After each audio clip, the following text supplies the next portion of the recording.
Assalamualaikum warahmatullahi wabarakatuh. Selamat pagi semuanya, semoga selalu sehat. Baik, untuk perjumpaan kita kali ini kita akan melakukan pembahasan tentang pengujian hipotesis ya. Dan ini pengantar dulu ya, karena nanti uji hipotesis real akan dilakukan di pertemuan berikutnya. Nah, untuk pertemuan kali ini setidaknya ada 3 agenda. Jadi kita mengenali dulu apa itu hipotesis, kemudian apa yang dimaksud dengan pengujian hipotesis, serta kekeliruan apa yang biasanya terjadi ketika peneliti melakukan pengujian hipotesis. Baik, kita lanjutkan. Ini sekedar pengantar bahwa kalau di dalam penelitian kuantitatif itu memang dilakukan dalam rangka melakukan pengujian terhadap teori. Oleh karena itu sifatnya adalah deduktif. Nah, karena sifatnya deduktif maka diperlukan adanya uji hipotesis. Berarti di sini perlu ada hipotesis. Jadi bisa dikatakan penelitian kuantitatif identik dengan hipotesis. Walaupun tidak semua penelitian kuantitatif itu memerlukan hipotesis. Kita lihat yang pertama, jadi apa itu hipotesis ini ya? Kalau secara etimologi berasal dari kata hipo atau hupo yang maknanya di bawah atau sementara, dan tesis berarti pendapat atau kepastian atau teori. Sehingga kalau dipadukan menjadi hipotesis maknanya ini, kepastian sementara atau jawaban sementara. Atau kenapa disebut sementara? Karena memang jawaban tersebut masih perlu dilakukan uji kebenarannya. Ini tentang hipotesis. Jadi yang mudah diingat ya, hipotesis adalah jawaban sementara. Kenapa penelitian itu perlu memiliki hipotesis? Ini tujuannya. Jadi nanti kalau peneliti memiliki hipotesis ini akan memperjelas ya, memperjelas. Kemudian juga bisa memberi arah, sekaligus memberikan pernyataan tentang hubungan variabel yang akan diuji. Nah, manfaatnya otomatis berarti dengan adanya hipotesis itu akan memberikan batasan tentang penelitian yang akan dilakukan. Sekaligus juga dengan adanya hipotesis ini akan membantu sekali bagi peneliti di dalam melakukan pengujian. Nah, ini fungsinya ya kurang lebih hampir mirip dengan tujuan dan manfaat, memperjelas, menyatakan variabel yang akan diuji sebagai pedoman, sebagai dasar membuat kesimpulan, sampai pada akhirnya adalah untuk melakukan generalisasi. Jadi hipotesis mana yang diterima itu yang nanti akan digeneralisasikan. Baik, ragam hipotesis secara umum ya sesuai dengan konteks pembahasan kita kali ini. Berarti ada hipotesis penelitian dan ada hipotesis statistik ya. Walaupun tidak terlalu sama ya, maksudnya tidak berbeda sekali, tetapi sesungguhnya ada juga perbedaannya. Kalau kita lihat ya, biasanya kalau hipotesis penelitian itu sebagai dugaan sementara yang terdiri dari pertanyaan-pertanyaan ya, biasanya dinyatakan dalam bentuk kalimat ya. Kayak misalnya seperti ini, kita kenal nanti ada jenis hipotesis yang lain ya, ada H0 atau ada H alternatif atau H1. Ini bentuknya kan kalimat ya. Misalnya H0, tidak ada perbedaan prestasi belajar antara mahasiswa kelas PAIA dengan kelas PAIB. Ini H0-nya, kata kuncinya di kata tidak. Nah, H-nya atau H alternatifnya ini ada perbedaan. Ini salah ketik ya, kurang dihapus satu. Ada perbedaan antara prestasi belajar mahasiswa kelas PAIA dan PAIB. Nah, karena konteks kita lagi mencoba untuk melihat perbedaan antara hipotesis penelitian dan statistik, maka di hipotesis penelitiannya ini cirinya berbentuk kalimat ya, berbentuk kalimat. Nah, berbeda kalau di hipotesis statistik ya, ini disebut juga sebagai dugaan sementara tentang parameter. Parameter dari apa ya? Parameter dari populasi, karena nanti sampel yang akan digunakan untuk melakukan pengujian itu nanti hasilnya akan diberlakukan untuk keseluruhan populasi. Nah, kalau hipotesis penelitian ini bentuknya kalimat, maka kalau hipotesis statistik biasanya berupa pernyataan matematis. Jadi ini yang diberi warna hijau, ini adalah rumusan dari hipotesis statistik. Misalnya H0 mu1 sama dengan mu2, atau H-nya atau HI-nya ini adalah mu1 tidak sama dengan mu2.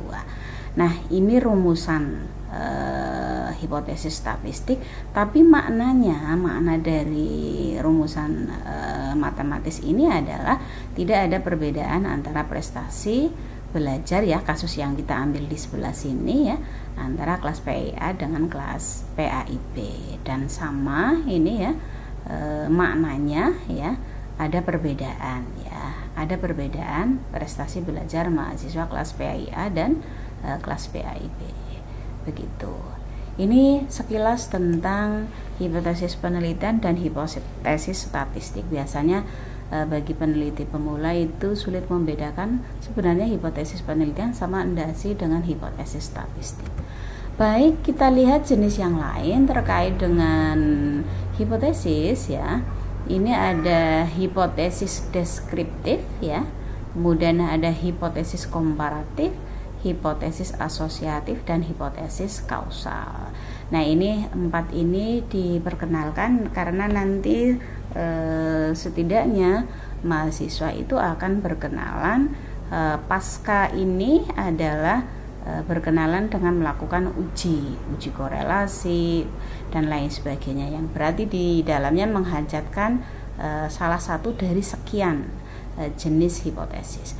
Kita lihat ya, misalnya yang pertama hipotesis deskriptif ya, di sini hanya sekedar mendeskripsikan ya, maka H0-nya ini misalnya dicontohkan merek minuman X tidak mengandung alkohol ya.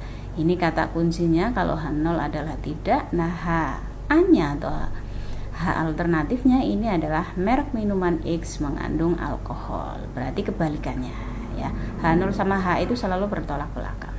Nah, kalau yang komparatif ini kan sebenarnya ingin melakukan pengujian sebenarnya ada perbedaan atau tidak begitu. Nah, ini H0-nya ya, tidak ada perbedaan yang tadi sudah menjadi contoh di atas. Nah, kalau H-nya adalah ada perbedaan. Ini yang tadi kalau rumusan hipotesis statistiknya begini. Nah, kalau yang asosiatif ini berarti dalam rangka untuk menguji ada tidaknya hubungan antara variabel satu dengan variabel yang lain. Misalnya dicontohkan ini H0-nya adalah tidak ada hubungan antara latar belakang keluarga dengan prestasi belajar. Oke, kata kuncinya tidak ada hubungan. Nah, H-nya, nah berarti kebalikannya, ada hubungan antara latar belakang keluarga dengan prestasi belajar. Ini rumusan hipotesis statistiknya, dan yang terakhir ini adalah kausal ya, dalam rangka untuk melihat seberapa besar pengaruh atau ada tidaknya pengaruh. Nah, H0-nya kata kuncinya tidak ada pengaruh dari variabel pertama, misalnya ini penggunaan metode resitasi terhadap variabel yang kedua, berarti hasil belajar matematiknya. Nah, H-nya berarti ada pengaruh, ke belakangnya sama, perbedaannya hanya tidak dan ada. Ini jenis lain dari hipotesis yang nanti bisa digunakan oleh kita di pertemuan-pertemuan berikutnya. Nah, kita masuk ke inti. Kenapa inti? Karena ini berkaitan dengan pembahasan kita kan tentang pengujian hipotesis. Nah, perlu dijelaskan bahwa salah satu kewajiban peneliti terhadap hipotesis adalah yang pertama yang merumuskan hipotesisnya. Itu ada caranya ya, bisa dibaca di buku saya. Kemudian yang kedua, kalau sudah merumuskan ya harus melakukan pengujian hipotesis. Nah, ini sebenarnya yang akan dibahas ya. Sebenarnya yang akan dibahas adalah melakukan pengujian hipotesis. Apa yang dimaksud dengan pengujian hipotesis? Nah, karena tadi kewajibannya di sini adalah menguji hipotesis, berarti menguji berkaitan dengan kegiatan pengujian. Pengujian apa? Ya, pengujian hipotesis. Nah, pengujian hipotesis sendiri adalah suatu prosedur yang dilakukan oleh peneliti dalam rangka menghasilkan suatu keputusan. Jadi pengujian ini intinya adalah prosedur dalam rangka apa? Dalam rangka untuk membuat keputusan. Sehingga kalau saya sederhanakan, pengujian hipotesis ya prosedur memutuskan. Keputusannya berkaitan dengan apa? Keputusannya adalah berkaitan dengan apakah peneliti nanti akan menerima atau menolak hipotesis. Hipotesis bergantung hipotesis yang diajukan ya, tentu saja seperti itu. Jadi keputusan untuk menerima atau menolak hipotesis itu dilakukan dalam suatu prosedur tertentu, maka itu disebut sebagai pengujian hipotesis.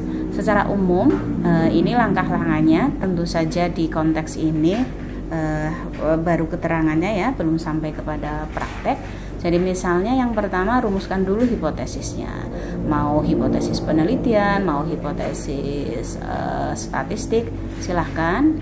Nah kemudian tentukan kira-kira tingkat signifikansinya mau berapa, berarti alfanya mau berapa ya, apakah mau 1% atau 5% terserah ya. Nah ini ditentukan terlebih dahulu ya, baru menentukan kriteria pengujian. Kriteria pengujian ini kan sebenarnya kriteria yang nanti akan membantu si peneliti apakah nanti mau menerima atau menolak hipotesis yang diajukan oleh dirinya.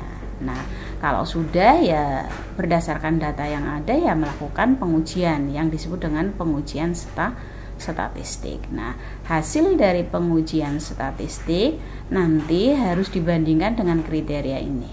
Kriteria ini tentu saja sudah sesuai dengan konteks tingkat signifikansi yang ditentukan oleh si peneliti. Nah, hasilnya akan ketemu apakah menolak atau menerima hipotesis. Nah, kalau misalnya menerima, ya yang diterima yang mana? H0-nya atau HA-nya. Baru bisa membuat kesimpulan. Nah, kesimpulan inilah tadi yang nanti akan digeneralisasikan ini. Jadi fungsi ini digeneralisasikan oleh si peneliti terhadap keseluruhan populasi, walaupun tadi pengujian statistiknya hanya diberikan kepada sampel. Baik, kita lanjutkan. Nah, ada beberapa hal yang perlu diantisipasi ya oleh si peneliti. Ini biasanya menjadi fenomena yang sering dijumpai, apa yang disebut dengan fenomena kekeliruan atau kesalahan dalam melakukan pengujian hipotesis. Nah, misalnya ini ya, kesalahan dalam melakukan pengujian hipotesis ini nanti ada tipe 1, ada tipe 2 ya, ada tipe 1, tipe 2. Kesalahan tipe 1 itu artinya kesalahan yang menolak hipotesis 0 yang benar. Artinya seharusnya kan hipotesis 0-nya diterima itu, tapi ternyata ditolak ya. Nah, ini yang disebut dengan kesalahan yang pertama. Nah, tingkat kesalahan ini dinyatakan dengan alfa. Jadi ini kata kuncinya adalah menolak ya, tolak. Menolak yang seharusnya diterima. Apa yang harus diterima? Yang harus diterima adalah H0-nya. Nah, kebalikannya berarti tipe kedua atau galat yang kedua adalah kesalahan jika menerima hipotesis yang salah ya. Jadi hipotesisnya salah kan harusnya ditolak, tapi ini diterima, maka disebut sebagai kesalahan tipe 2. Nah, tingkat kesalahannya ini dinyatakan dalam beta. Jadi ini kata kuncinya menerima ya. Menerima hipotesis 0 yang salah, yang seharusnya salah tidak diterima malah diterima. Ini makanya kata kuncinya kesalahan dalam rangka menolak hipotesis 0 disebut kesalahan 1, dan kesalahan dalam rangka menerima hipotesis yang salah ya, ini namanya kesalahan tipe yang kedua. Mungkin sekedar informasi atau lebih tepatnya contoh ya, walaupun ini juga contoh dalam konteks asumsi ya. Ya, misalnya fenomena sekarang lah, kan banyak sekali orang menyatakan ya banyak itu sering dijumpai artinya ya, karena kan belum dilakukan penelitian juga. mengatakan bahwa dengan pembelajaran daring itu tidak efektif dengan alasan 1000 alasan begitu. Nah, misalnya di sini ini ya tentang kasus kuliah daring. Jika diketahui efektivitas kuliah daring itu 60%, ya, misalnya diketahui seperti itu. Nah, ternyata kan masih banyak ini orang yang mengasumsikan bahwa kuliah daring ya tidak lebih efektif ya daripada kuliah luring, maksud saya lebih efektif daripada kuliah daring. Ini kan kelompok madhab yang menginginkan kuliah luring ya secara penuh begitu. Nah, maka dalam rangka melakukan pengujian terhadap ini ya yang 60% bahwa kuliah daring itu efektif 60%, maka kemudian dilakukan eksperimen kepada mahasiswa sebanyak 40. Tapi mahasiswa ini diambil secara random ya, diambil secara random. Nah, artinya jika dari 40 mahasiswa yang diberi kuliah daring, maka 60% dari 40, kalau saya tidak salah menghitung ini berarti ada 24 orang. Nah, mestinya kalau efektif kan hasil belajarnya bagus ya, nilainya bagus. Maka kalau ada 24 orang, maka dikatakan bahwa efektivitas kuliah daring tidak kurang dari 60%. Berarti sama dengan sama dengan ya, atau nanti malah bisa lebih besar dari 24 orang ini. Nah, maka kita bisa mengajukan hipotesis statistiknya. Apakah betul efektivitas kuliah daring itu 60%? Nah, seperti ini. H0-nya adalah proporsi sama dengan 0,60. Artinya efektivitas kuliah daring itu sama dengan 60%. Nah, H1-nya atau HA-nya adalah proporsi lebih kecil daripada 0,60. Berarti efektivitasnya kurang dari 60%. Katakanlah seperti itu. Nah, kemudian dengan formulasi statistik, hipotesis statistik maksud saya, maka kita melakukan pengujian statistik ya. Statistik uji atau uji statistik maksudnya ya adalah jumlah mahasiswa yang hasil belajarnya bagus. Jadi efektivitas kuliah daring itu proporsinya adalah 60% dari 40 mahasiswa, berarti ada 24 mahasiswa. Nah, nanti nilai statis ujinya dalam konteks ini nanti dibagi menjadi dua kelompok. Kelompok yang pertama ini adalah jikalau lebih besar sama dengan 24 orang ya. Kenapa tadi? Ini karena 60% asumsinya 24 orang ya. Lebih besar sama dengan, artinya boleh dari 24. Nah, ini nanti yang disebut sebagai daerah penerimaan atau acceptance region. Nah, daerah penerimaan ini artinya daerah yang menerima H0-nya. Ingat bahwa daerah penolakan selalu menerima H0. Kenapa? Karena H0 diterima, maka artinya 24 orang yang mendapat nilai bagus tadi, artinya kuliah daringnya itu efektif ya, karena 60% ini kan menjadi kriteria yang harus dipenuhi ya, yang harus dipenuhi. Nah, ternyata ini ada 24 orang ini, misalnya seperti itu. Nah, maka ini disebut sebagai efektif ya, kuliah daringnya efektif. Kembali ke sini. Ini H0-nya ya.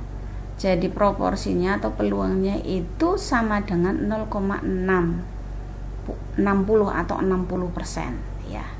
Jikalau mencapai derajat 60%, maka itu sudah kategori efektif begitu.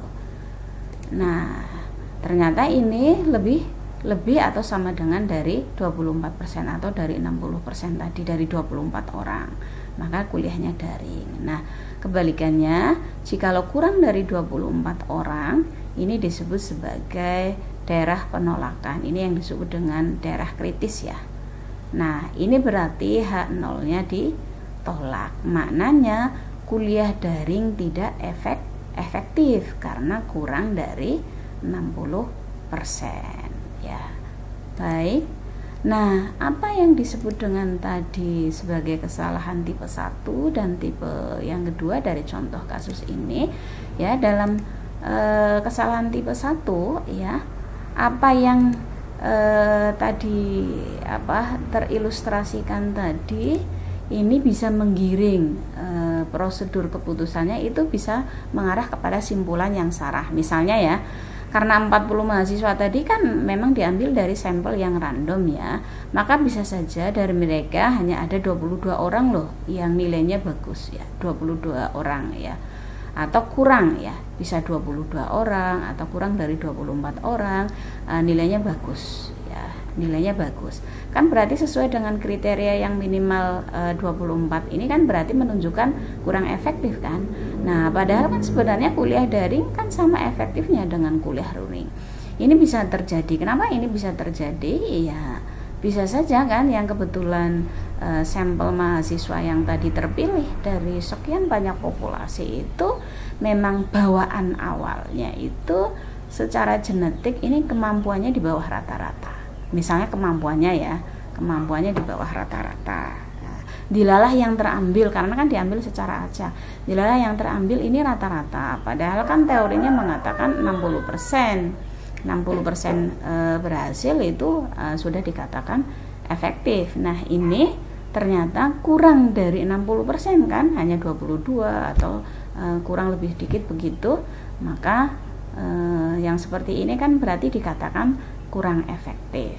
Nah, kesalahannya yang dimasukkan di sini adalah ini masuk ke kategori sebagai kesalahan tipe 1, yaitu menolak H0.